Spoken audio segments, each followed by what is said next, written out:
परमेश्वर का वचन। परमेश्वर का वचन तो अनमोल है और इसका नहीं कोई मोल है। परमेश्वर का वचन तो अनमोल है और इसका नहीं कोई मोल है। सृष्टि में हर एक चीज इसी वचन के द्वारा बनाया गया।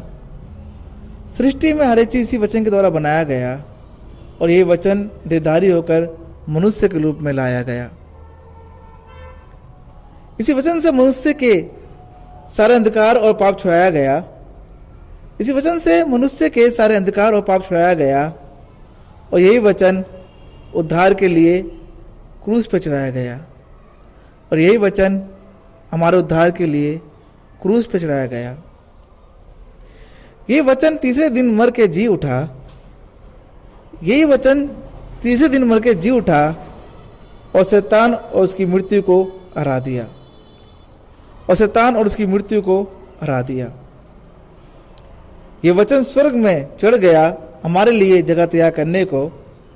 ये वचन स्वर्ग में चल गया हमारे लिए जगह तैयार करने को और यही वचन पवित्र आत्मा के रूप में आया हमारी मदद करने को और यही वचन पवित्र आत्मा के रूप में आया हमारी मदद करने को।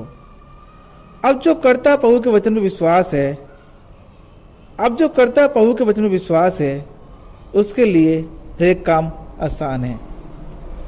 जो अपने पूरे मन से इन वचनों को दोहराता है, जो अपने पूरे मन से इन वचनों को दोहराता है, वो जीवन से भी बढ़कर हो जाता है।